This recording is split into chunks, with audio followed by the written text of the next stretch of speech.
Namaste, welcome to Satsang today.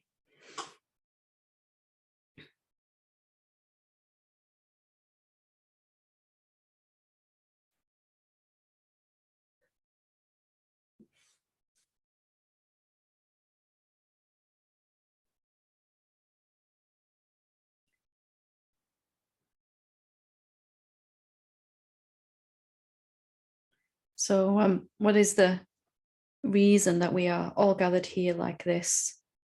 What is the purpose of Satsang, and really, why would we want to spend our time in this way?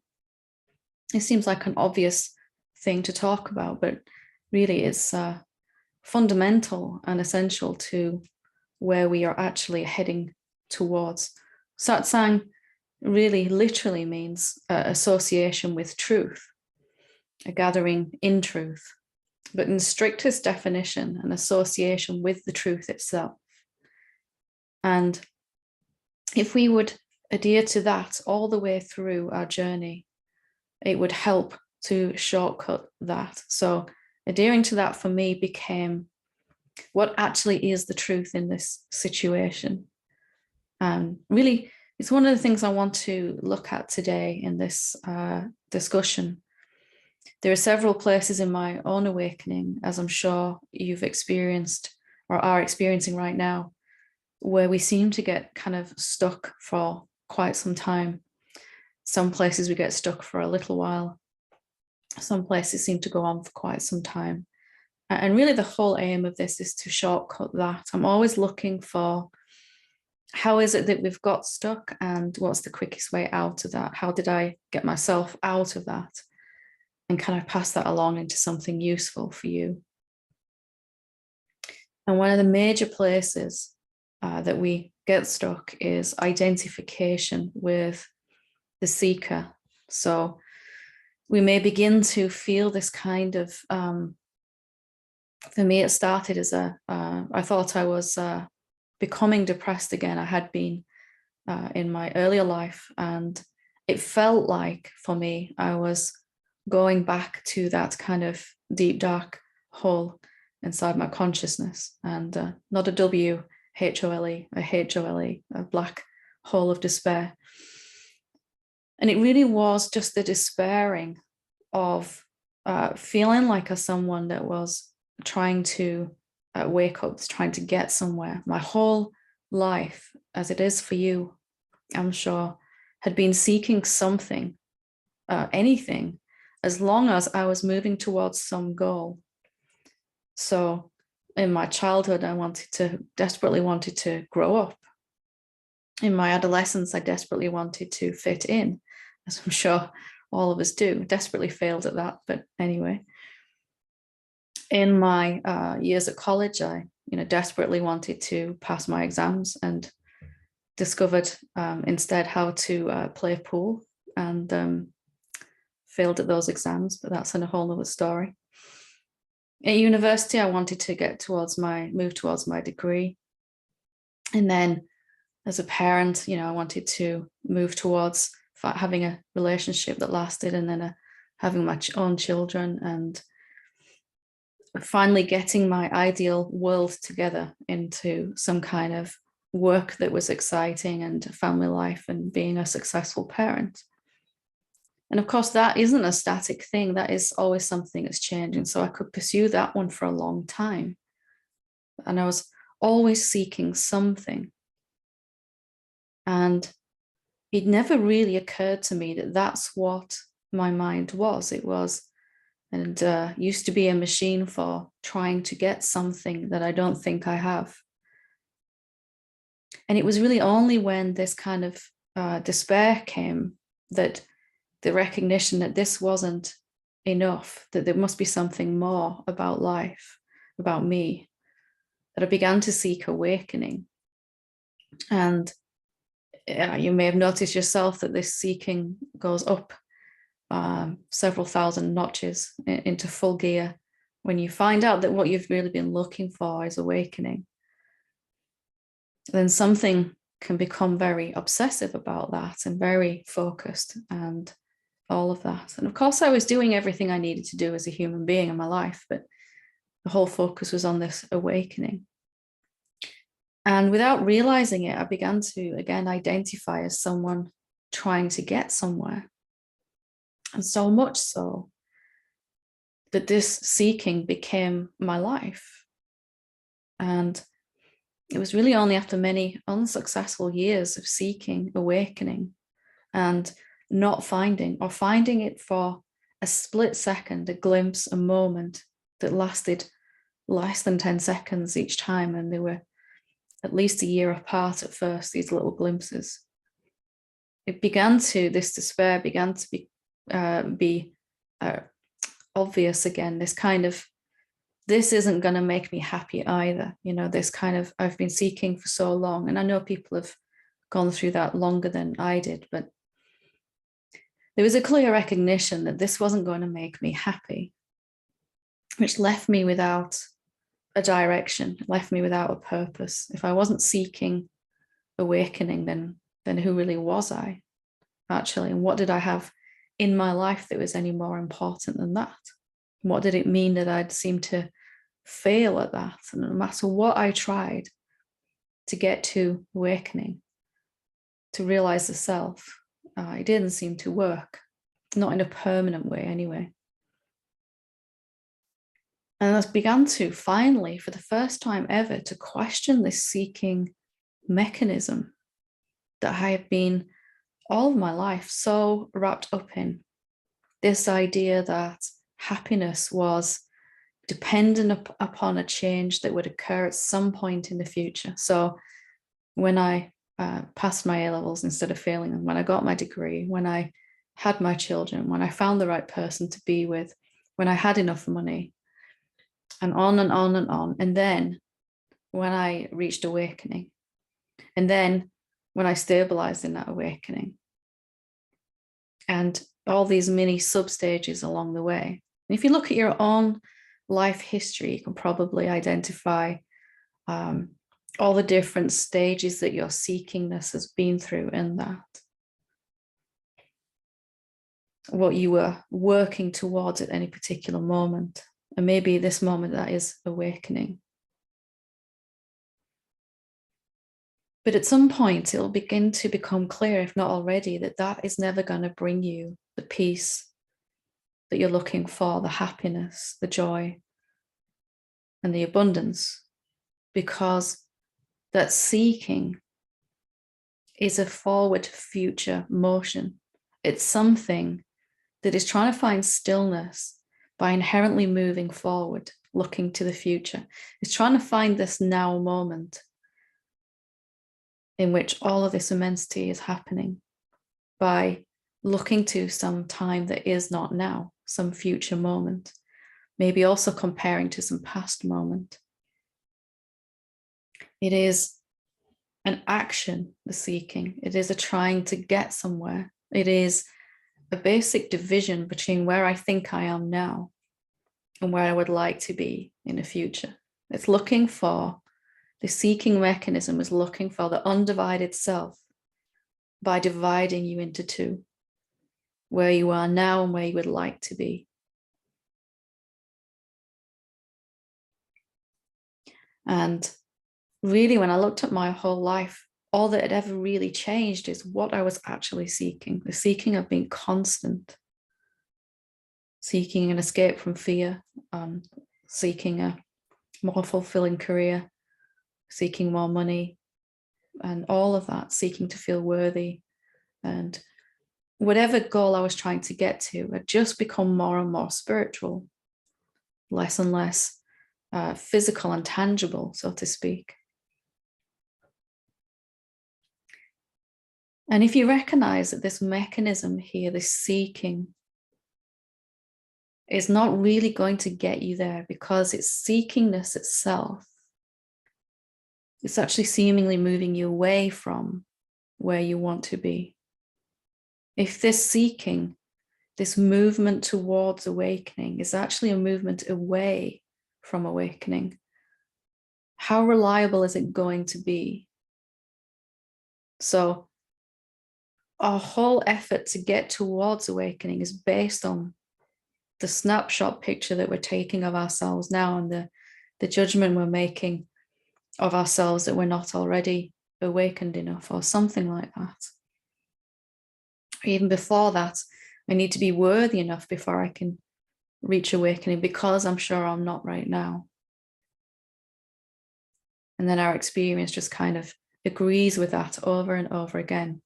Glimpses, momentary glimpses, or none at all of the truth.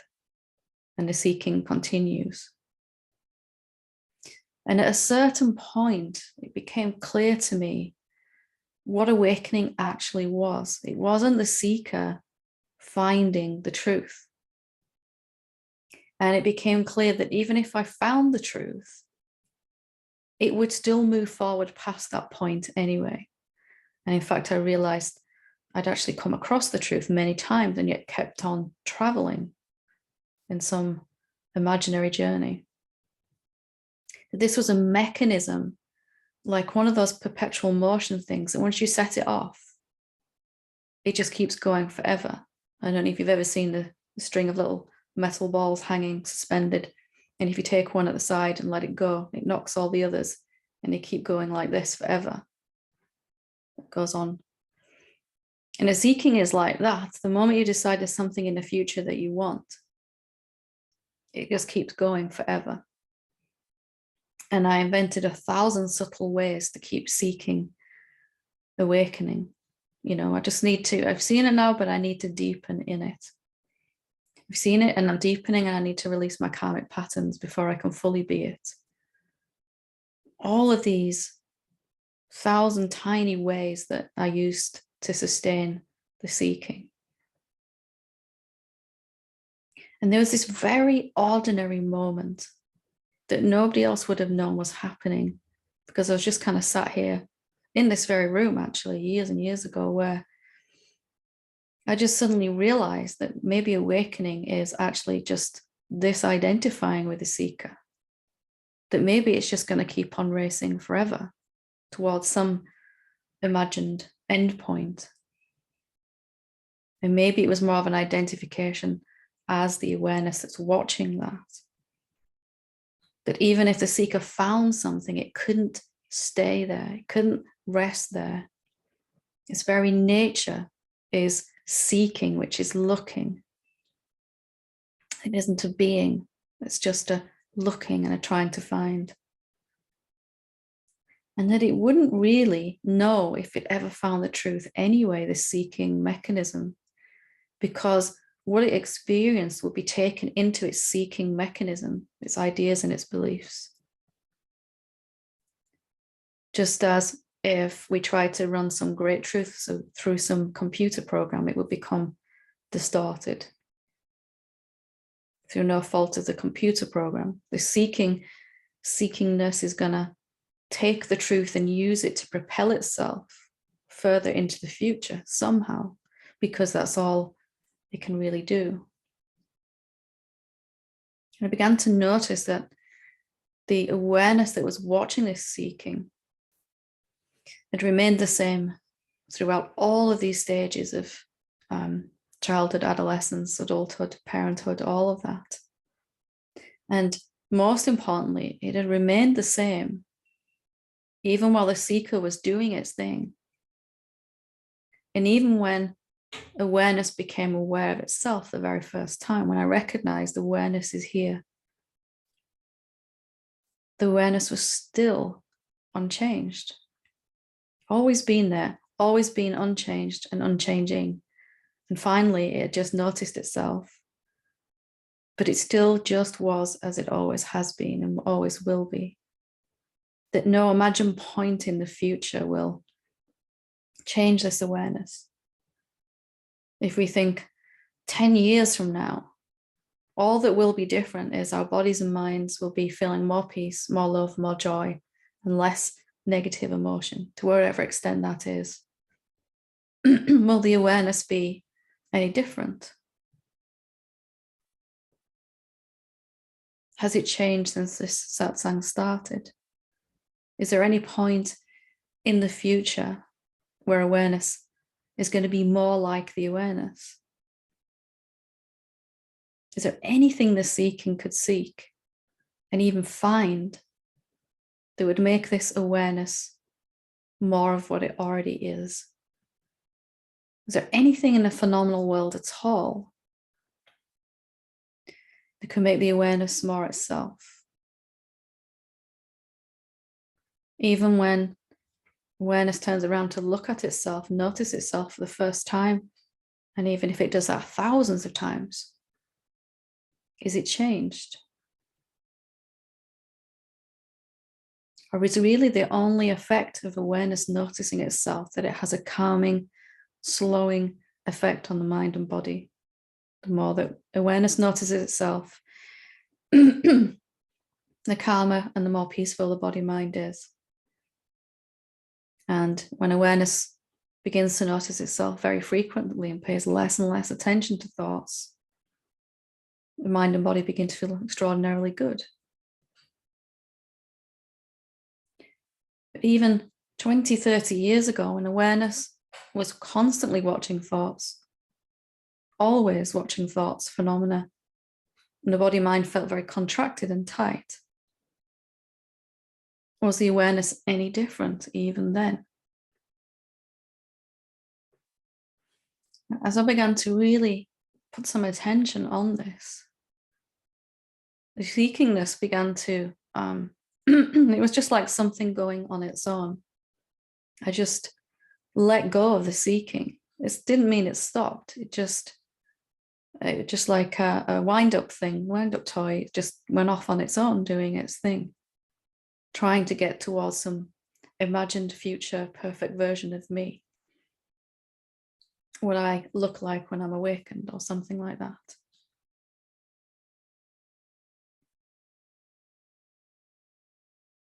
And gradually this identification, sometimes in a sudden way, sometimes gradual, sometimes a sudden jump, a deeper recognition that I'm never going to get anywhere at all. Whatever's sought and whatever's found will not affect me. But I'm not the one that has forgotten what I am or identified with the body in the first place.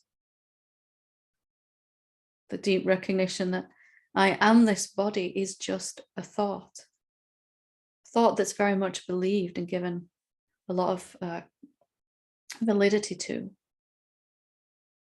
And at some point later in this body-mind's evolution, the thought will arise, I'm not this body.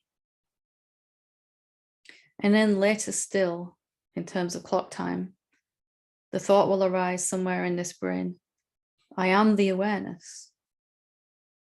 And then even later still, the next thought that will come is, everything is this awareness.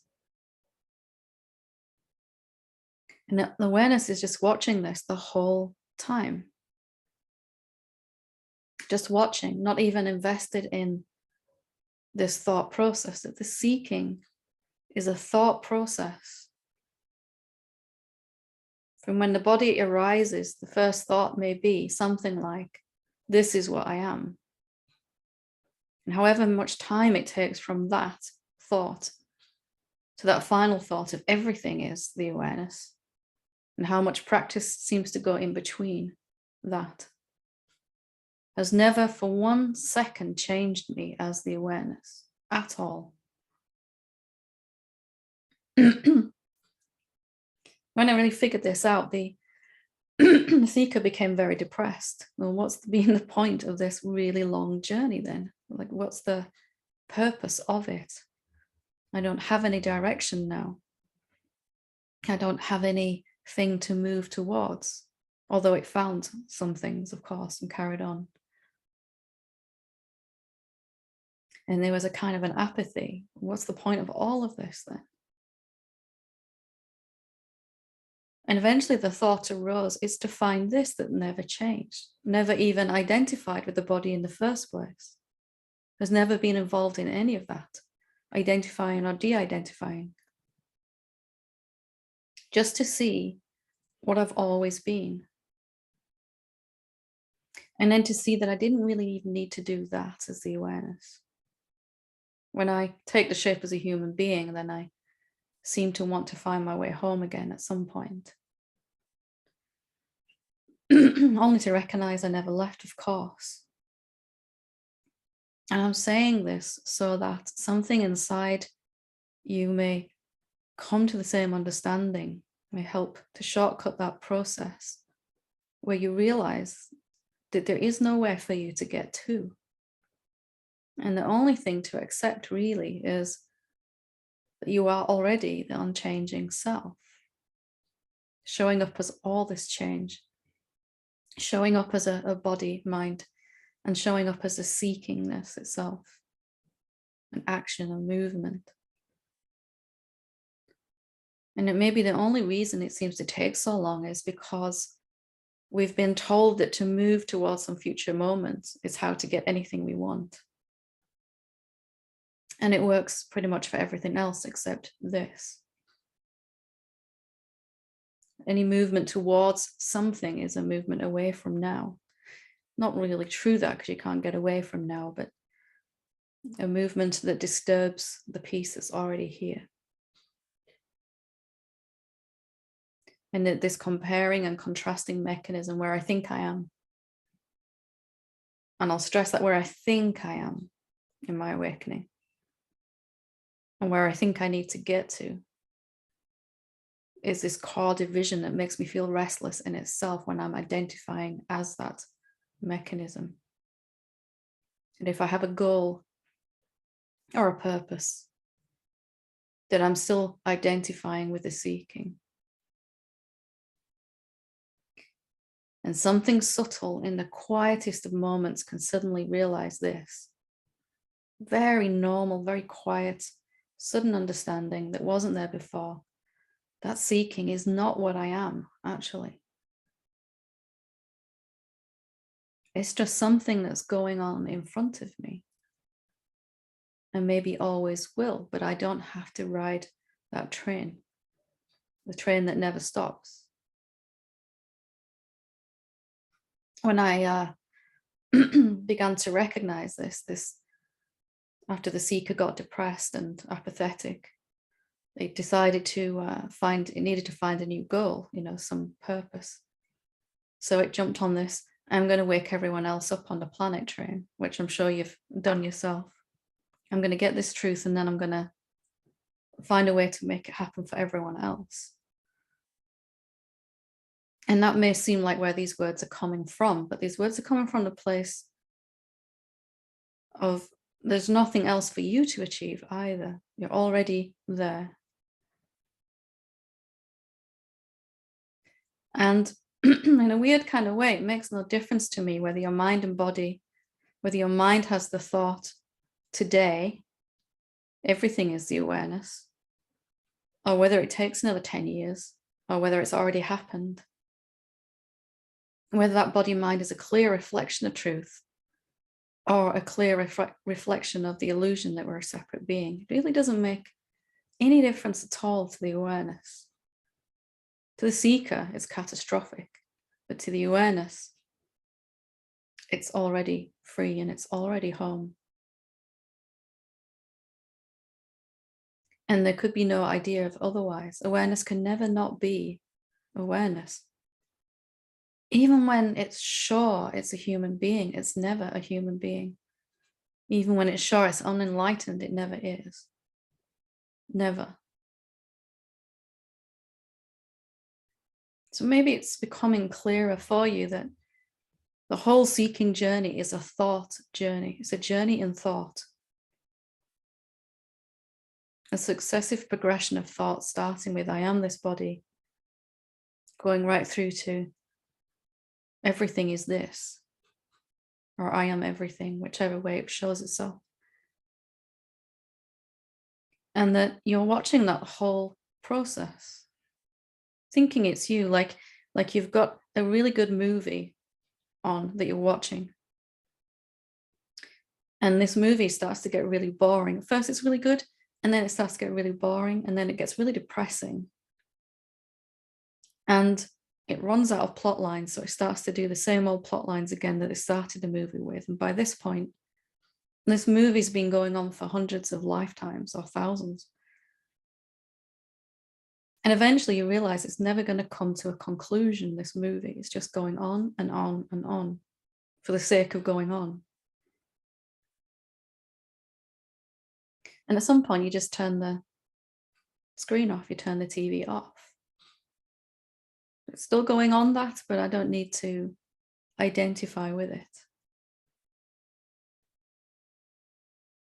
And this was, for me, the quietest moment, absolutely quietest moment. It wasn't extraordinary at all. There weren't any tears or, amazing laughter. There certainly wasn't any fireworks. I was just sat here with a cup of tea, like I've done many days before. It just became clear that nothing would ever change the awareness. Whatever the state of the body, mind, whatever the state of my life, my relationships, my finances, wherever I thought I was, wherever thought it was in awakening, I am as I always was and will be forever. And that had been the same no matter how many bodies had come and gone or will come in the future. And I dropped the seeker. And that sounds like an amazing feat. It was just, just like that. Oh, that's not me. And there was a kind of a lack of interest then in the seeking, finally. Not because the seeking is wrong, it's just got nothing to do with me. And I think finally I understood what stillness actually was, that which was and is already still and has never moved, or awareness, whatever you want to call it.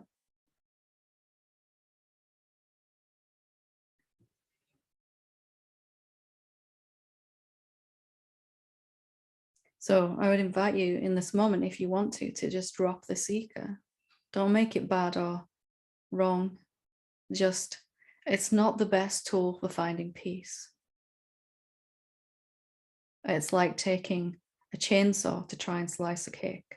That's just not going to work. You'll make a big mess. Seeking is fine for other worldly goals and the comparing and contrasting and analysis that it does. But for this, it's literally incapable of finding what it's looking for. Starting from the very assumption that it's not already here, of course. How far is it going to get towards awakening from there? And what happens when you just drop that? Even for a moment here, just drop that. What if nothing that happened to your body, to your emotions, to your mind, no nice states that come and go, no horribly negative emotions, no event in your life, no amount of bliss or fear or anything could change what this awareness already is? Eventually, we have to begin to identify as that. Awareness, stillness, silence. That which is not on a journey and never will be, and never has been. That which is before forgetting and remembering, and just watches both. I forgot what I really am, and now I've remembered what I really am, or what everything is. It watches both of those with a kind of loving attention, but not really invested in it. We think a nice thought about being the self, the brain releases a lot of nice neurochemicals that we feel as a nice state of bliss and peace. We think a thought that we're a separate being and we don't have enough. The brain releases adrenaline and we feel all kinds of negative emotions. Still nothing has happened to you. Can you get a taste of it? The immediacy of this.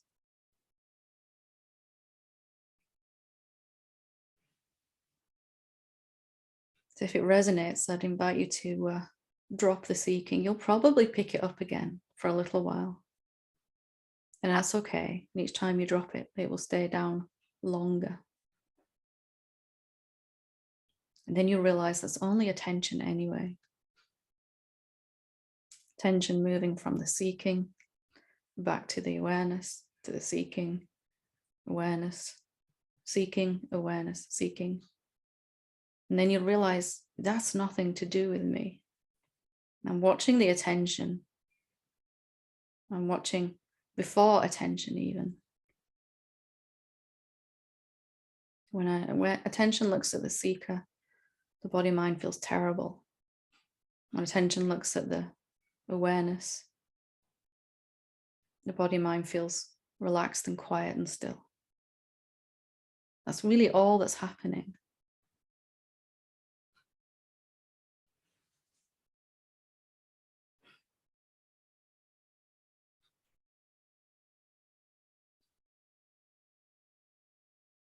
I hope you find some peace in this and some deeper recognition of the simplicity of awakening, and what it really, really is. I am not that which tries to get somewhere. That is happening inside me. And I'm just watching, even that. I'm just watching.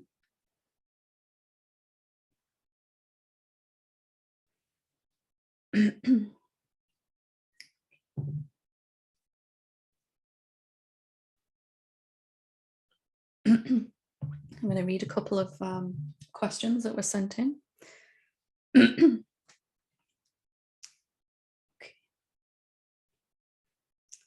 So the first one says, some very strange things are happening to me.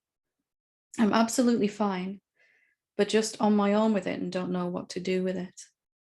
I found that by bringing my attention to the nothing inside me, a big expansive keeps opening up. I'm getting lost in it for hours and hours and hours. It's very peculiar. I'm all a bit confused. I keep falling into it during business meetings, etc. I'm just not sure what to do with it, really. No one I can turn to who doesn't look at me like I'm a lunatic. I remember that. I know it's not as concise as requested. I'm all a bit lost. Should I be encouraging this and going into the space? Or do I need to be a bit disciplined in not losing myself in it?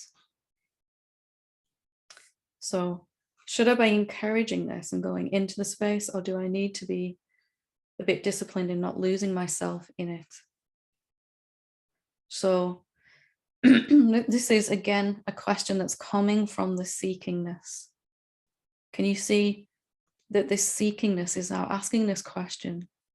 Attention has turned around and begun to recognize the nothingness that is, we're calling it awareness nothingness.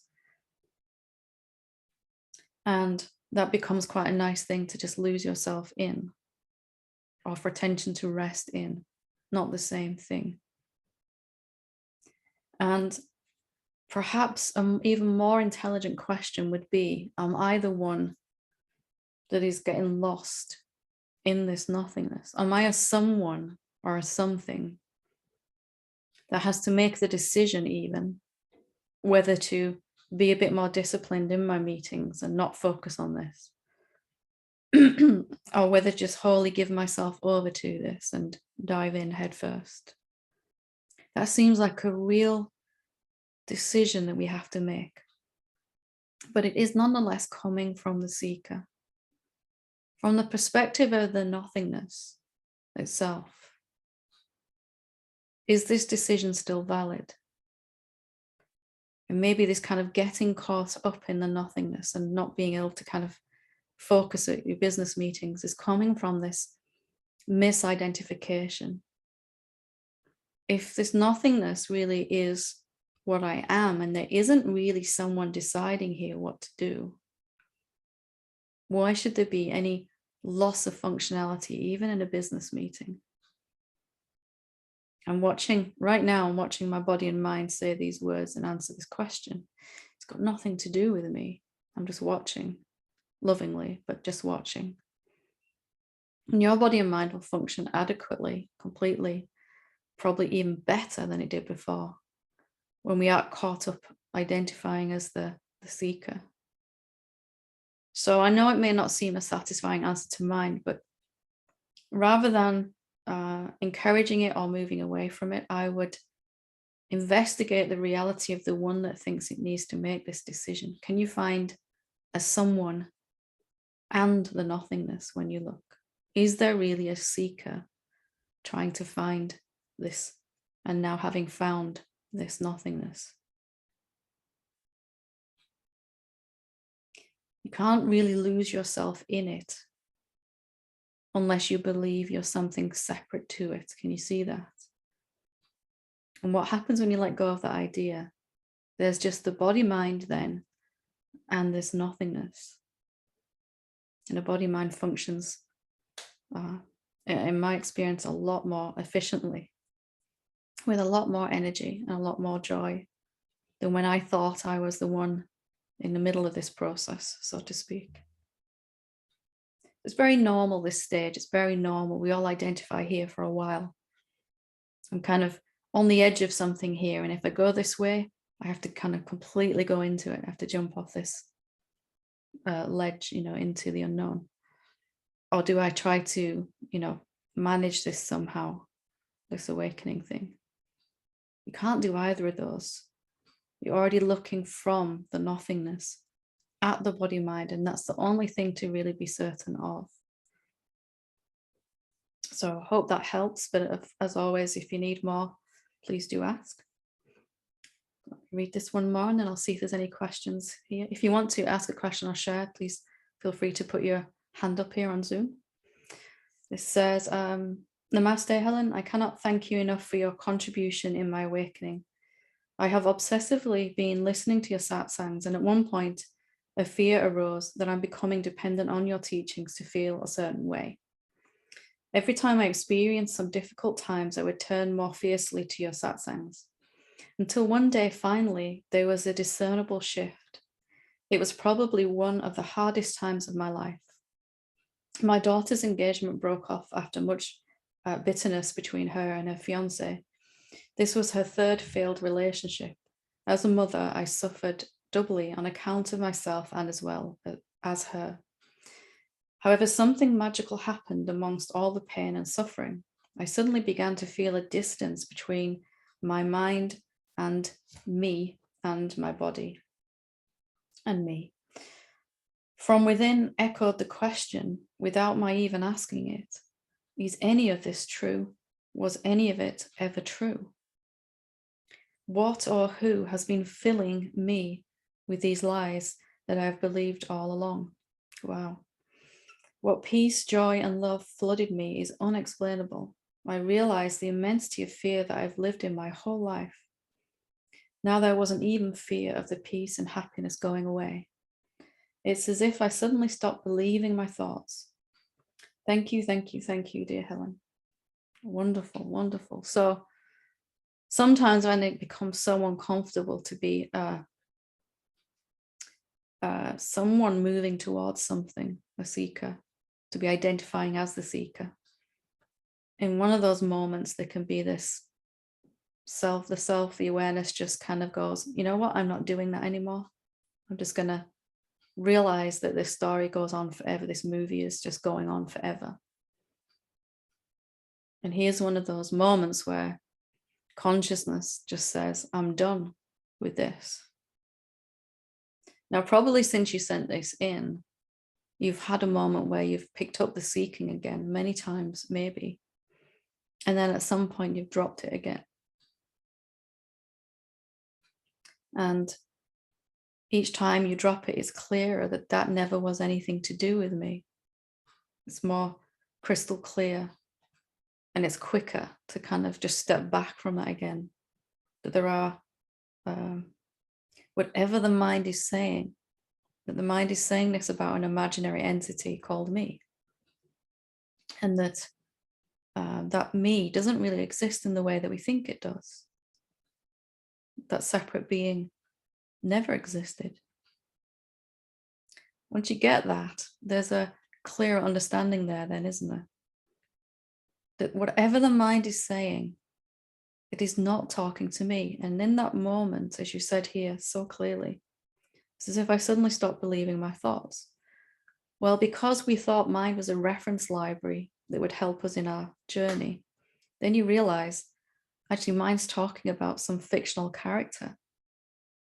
There is that kind of dropping away then, isn't it? There is that kind of clarity of understanding that my mind can talk forever, and it's never going to say anything worthwhile to me. Not the functional part of mind, that still remains after awakening. You've left your keys in the car, or you forgot to turn the oven off type of mind, but the obsessive kind of narrative that goes on, especially and most importantly about awakening in the end. Wonderful, wonderful. Just don't blame yourself when you pick up the seeker again. There'll be a point where you don't pick it up anymore. And that'll be when it doesn't matter. It doesn't matter if you do. Lovely. So Maura has a hand up. Whenever you're ready. Hello. Hi. I'm speaking to you at last. Lovely to talk to you. I'm quite nervous. It's okay. I still get nervous before I start Satsang. I don't think that'll ever go, but it doesn't matter really, does it? It's just a great big thank you, because you've just said exactly what I needed to hear today. I wrote in the middle of the night on the graduate programme, and something that sort of triggered around feeling as if I've been fooling myself about this space of awareness,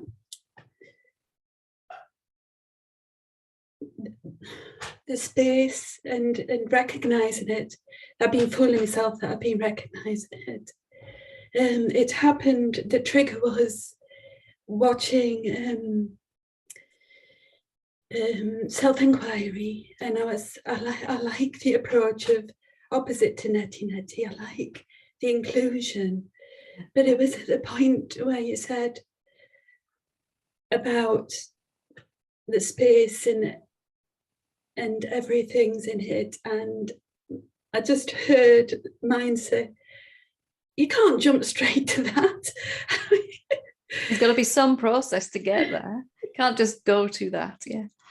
Yeah, so in my email I've sort of said I have touched this, I have had eyes closed and felt out and eyes open sometimes, especially walking in the hitch, and felt the space all around and even maybe through me.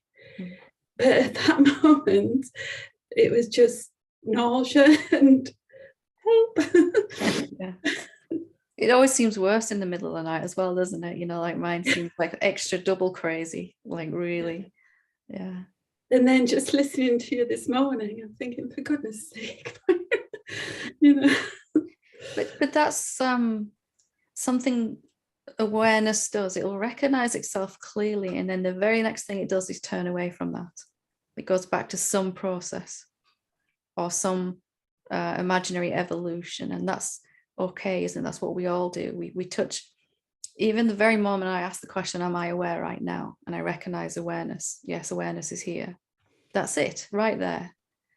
But then I will give it human qualities. Okay, now I want to recognize myself more constantly or more deeply, and there goes the off on a journey again. So we do that for a while because it's just a habit. And I remember recognizing, if I notice the awareness right now, it's the exact same as I first recognized it, whenever that was. The very first time I noticed awareness or silence, it's still the exact same now if I recognize it. Nothing has actually changed in that. But it takes, paradoxically, a little while to get to that understanding somehow. Yeah, I've just written same. Yeah. And I really like the mental picture of the chainsaw and the cake. Yeah. So I think that might help. I think I walked around for a week or so going, "Duh!" It's just the same thing I've been looking at the whole time. And it's never going to be different. 50 years from now, if I self-inquire, it will be the exact same awareness, won't it? Yeah. But somehow we need to finish up this love affair we're seeking or something like that. And then we recognize, I don't need to do that anymore. Thanks very much. Yeah. It'll just sink in deeper each time. Each time it's more visceral, more concrete, that there's never anywhere that I can get to that isn't here and now. It's just, that's what I already am. And it's really my mind that's been on this journey of understanding. And that's okay. We don't have to get caught up in it anymore so much. Yeah. So good. Hopefully you'll sleep tonight better. Yeah. Wonderful. Thank you. Good to talk to you. Well done. You Lovely. Thank you. Okay. Would anyone else like to share anything or ask a question? Gabrielle, yep. So we'll take those 3 hands that are up there, and then that'll be enough for today. Whenever you're ready, Gabrielle, sorry. Oh, hi, Helen. Hi. Thank you for that, Satsang. It's amazing. And thanks for that last share, because that was so spot on. So my question is, Helen, I could sit here and say all those words that you've said today as truth. It's really obvious. I'm caught somewhere, though. It's really, really obvious that nothing's ever happened to anybody ever. Yeah. And that's true. I could say it's not an idea in the mind. It's not a concept I believed. It's really true. And I can sit on the beach and laugh at this funny thing we're calling whatever this is. Yeah. And it's just, it's really normal. And that is really true in my experience. And I don't need to keep reminding myself about it. I don't need to keep looking for that. I know absolutely without a shadow of a doubt, nothing has ever happened, ever. But there's a but. I'm still experiencing, just wondering what I'm getting caught in, because I'm wondering if there's a part of me waiting for things in the body mind to stop completely. So whether I've got a false expectation around how the body mind should be experienced. So I think I said before, I have a lot of fear. So as I'm talking to you, there's just an awareness. Wow, there's fear here. Yeah. I don't seem, I don't know what the question is, Helen. It's okay. So you're doing a really good job. There's emotions. I could say there's emotions here that could be despair or what's the point if I look at them. But the amount of years I've spent looking at the emotions, they haven't really changed. No, they're just Really, kind of same. Yeah, it's just the same. I could dig a bit deeper, but it doesn't seem to change how this nervous system or this body mind is programmed to experience. So do I just need to drop that whole frigging looking? Because I am thinking that, am I just making another mountain out of nothing? You know, it's my. This is the kind of the final mountain, isn't it? That we all decide we're going to climb. When and it goes something like this, or at least it did for me. When my body and mind are completely peaceful all the time, and there's no negative emotion, and all my karmic patterns have unraveled, and when I'm experiencing abundance everywhere, then I will be that, you know. Or it wasn't as conscious as that. There was just this continuing to try to move towards something. Yeah. And it was very subtle, but also extraordinarily painful. It's and painful, that very division was the very idea that I'm not already there. It was enough to cause a lot of fear and pain, because fear is a symptom of feeling divided, you know. So even the recognition, even the expectation that my body and mind will be different than they are now is still a movement towards something. Yeah. We don't want to let this go, because mind says, yeah, but what's the point of all of this if I'm not going to get rid of this fear and this pain and this desperation? Because it can't see that it has to be the other way around. Yeah. And when we really come to see that right now, as dysfunctional as my mind and my body and my emotions and my relationships and my bank account is, And it is. you know, I am never going to be not that already. And that there's no amount of phenomenal change that can make me any more awake than I already am. Yeah. So I'm not using my phenomenal circumstances, my life circumstances, to justify whether I'm there yet or not. Yeah. And just that hint that there is something more to see or somewhere further to go. Yeah. And it's kind of subtly moved from, I haven't seen myself enough in here, to, I haven't embodied this enough yet. If that's it, Helen, thank you. I And I haven't stuck there embodied for it. 3 or 4 years, and it was terrible, Oh, God. terrible. Yeah. So I know where you're coming I from. don't want 3 or 4 more years. But I put Okay. myself in the position when my relationships are all beautiful, when my finances are beautiful, when my Yeah. life is beautiful. Yeah. Will I be any different than I am now?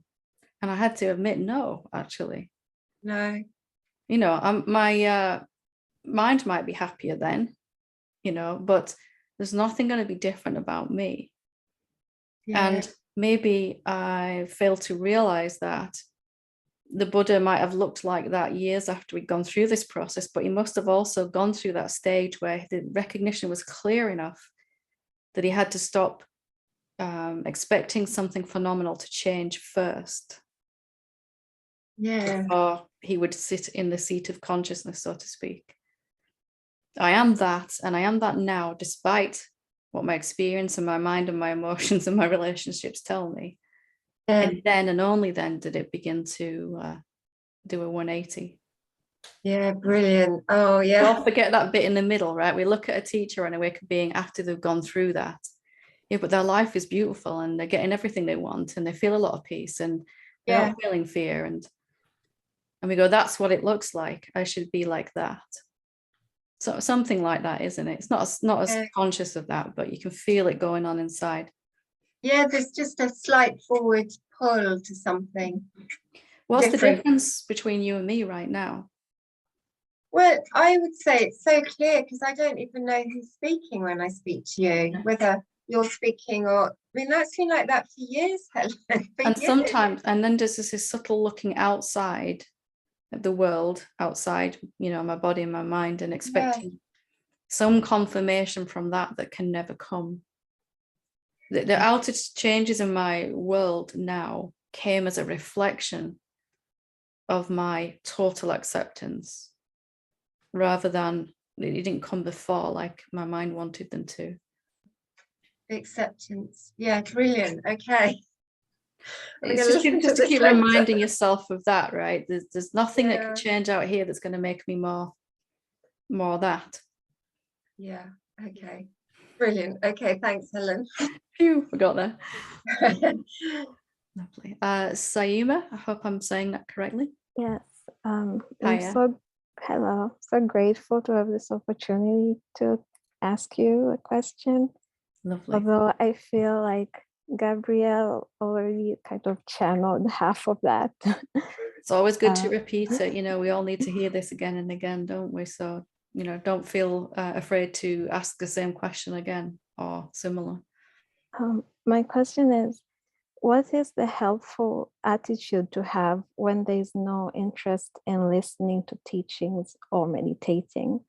I oscillate from not having enough of your teachings or wanting to meditate all the time, or remaining in a state of meditation and listening, and being in this space where there's a feeling of being so connected and enough. Like today, it comes naturally, it's very easy. Looking forward to the satsang and meditating in the morning and just walking through the day with this attitude of gratitude, and I can't imagine it being different. But equally, there are moments where I feel so separate, so individual, so fearful and unsafe. And because I'm much aware of the other side, or moments like today, the contrast is so much more obvious. and the judgment is even louder despite knowing the theory. And so I'm asking for guidance on what to focus on or where to place my attention when that is happening, when I am feeling so separate, so fearful, so not the opposite of how I feel today. And that chasm between the two, I'm already there, everything's fantastic, and then I've so much further to go and I'm not there, and oh my goodness, it just becomes bigger and bigger, doesn't it? A gap between those, and very polarized opposites seemingly. So for me, the understanding that when attention comes to rest on myself, capital S, I will feel that I'll just be engaged in satsang because it's nice. I won't be trying to get something out of it. I'll just be meditating because it feels good. I won't be trying to get somewhere. And when attention's turned back to some thoughts, even if I don't realize that, I'll be trying to get somewhere again. So for a while, identification, attention does this. Sometimes I feel like a seeker. Sometimes I feel like I'm already there. And just firstly, if you don't judge yourself for that is attention moving. When I look at the journey and the thought process, I feel like I've got somewhere to go and I'll feel disturbed. When I look at attention looks at me, the awareness, I'll feel complete and whole and already free. And that goes on for a little while. But are you, the awareness, changed in either of those? Is the awareness different?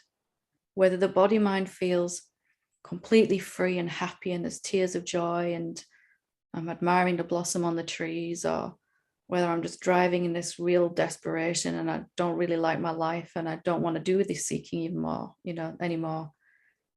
Is the awareness any different between those two? How you changed in that? How the body mind feels is different, but does that mean that you're different? Is anything changing for you? Can you get a sense of where to kind of put your attention?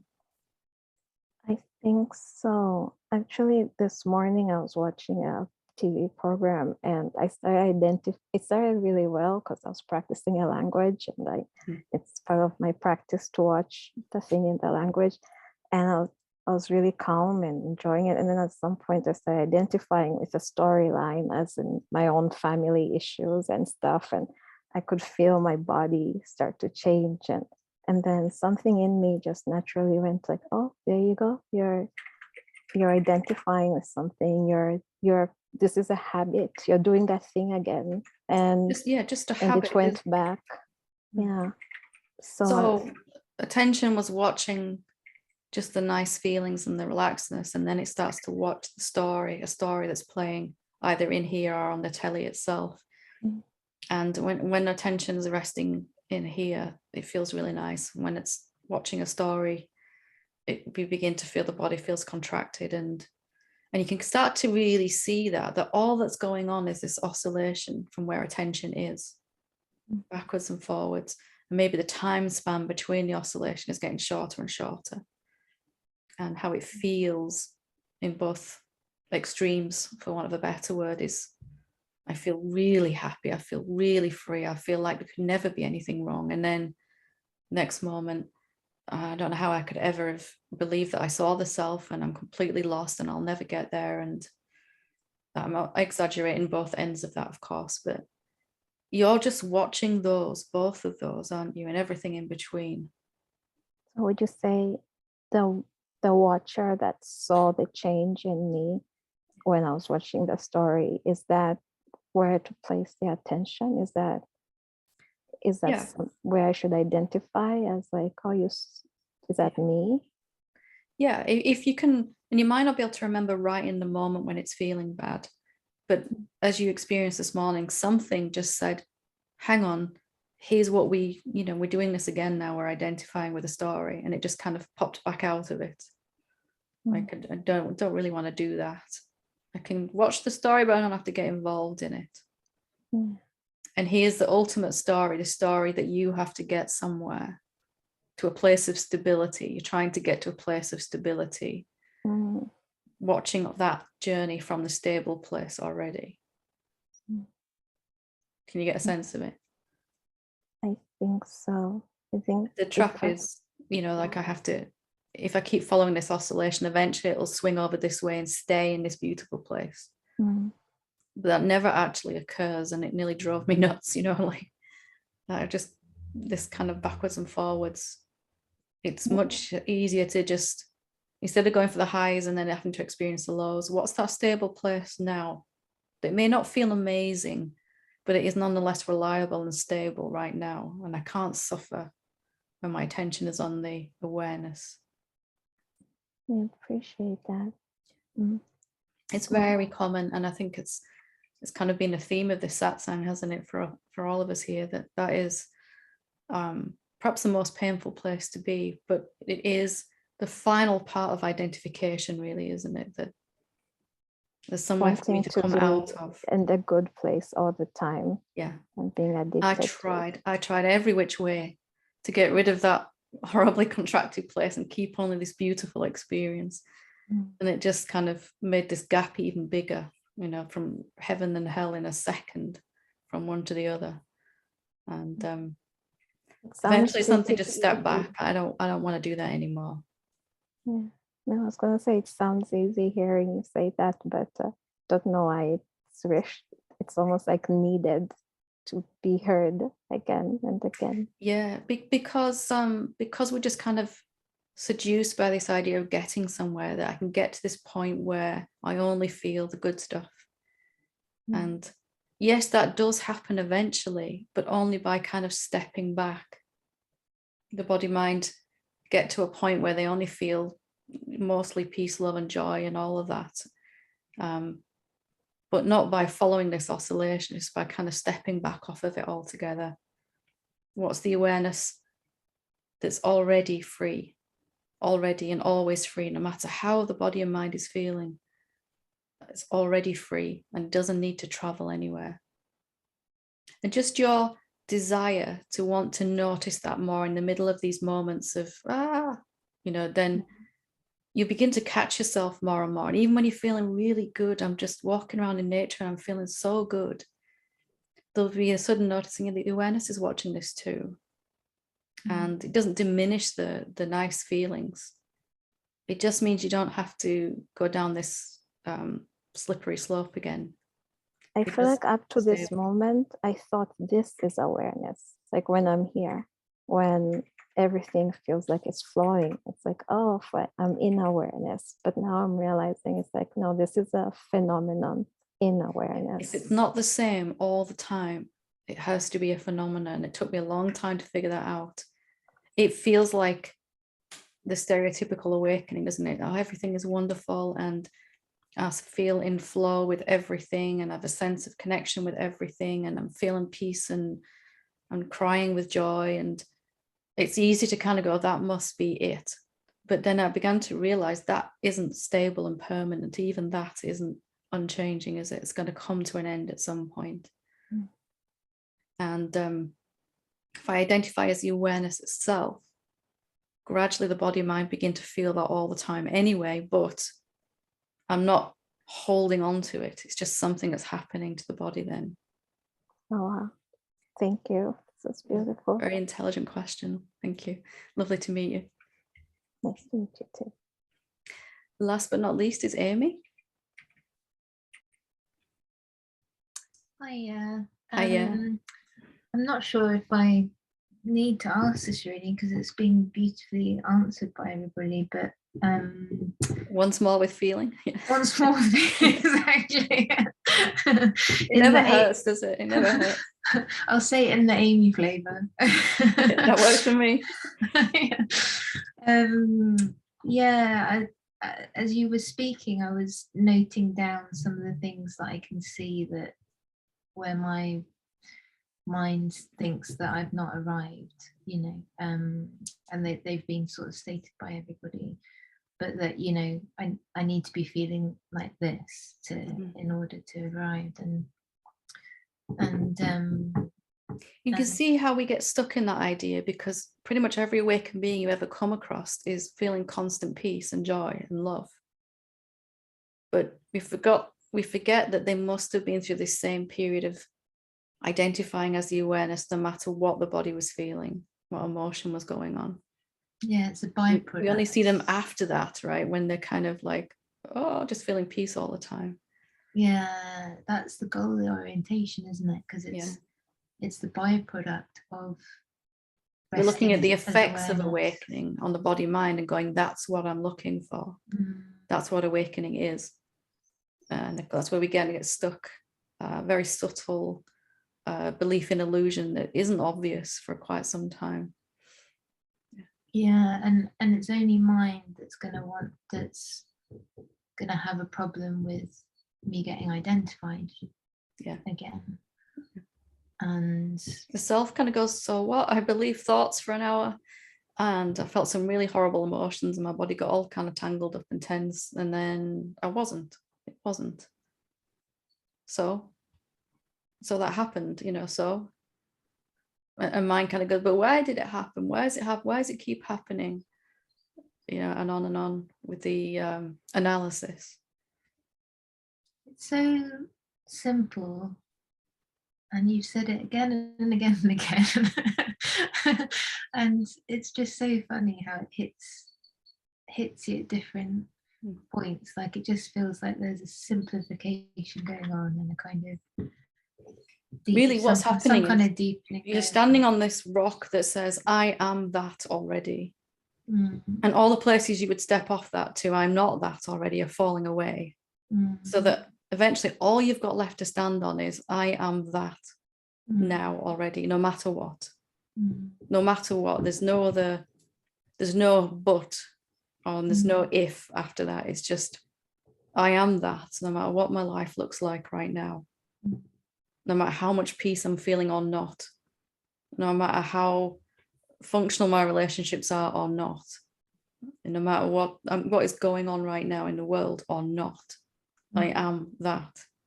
Yeah, and it's just a case of bringing attention back to that, or however you'd say it, because it's not even that really, is it? But it's just coming back to that if we can. Just noticing where you're already standing. As soon as you can, noticing where you're already standing. Yeah. And whether that takes 5 minutes, 5 seconds, or 5 hours, the self doesn't really care how long it took you to come back out of believing thoughts again. Not that it doesn't care in a cold way, it just doesn't matter like that, does it? It's not looking to measure anything. So what if I spent a whole day feeling horrible? Yes, I'd rather not feel horrible, but it doesn't mean I'm not that already. The self, when the alarm goes off, you don't want to get up, you snooze again for a while, and then you sort of wake up and go get out of bed, and then you fall asleep again, and it's just doing that for a while, isn't it? Until it's finished snoozing. And then it doesn't matter what's going on in the body mind world. It won't change me. Nothing's happening to me. Mind says, but it takes us a while to get to that understanding, because we think that if we just accept I am that now, that my life will never change into what I want it to be, abundance and well-being and joy and peace. When you finally get, it's never going to work that way. You've got to accept what you are first. You've got to be that sage first, and then you'll begin to live the stereotypical life of the sage, when there's nothing that you want to use as justification for not being that already. Then it'll begin to show in the usual way, peace and love and joy and all of that. Stable peace that never goes. We need to hear this as many times as we need to hear it, right? It's I think 100,000 times for me is not an exaggeration. Yeah, maybe a little, but it's so, like, what I'm hearing from you today is so incredibly simple, and it's just hilarious that we make it so complicated. I felt like a total moron is probably the best word, declaring I am that. I was holding Nisargadatta's book, and my finances were in a mess, my relationships were upside down. I was carrying like an extra 40 pounds than I wanted to, and everything was just upside down in my life. And I thought, this has to be the only time I can make that statement. And, you know, it's never going to be the other way around, how my mind wants it to be.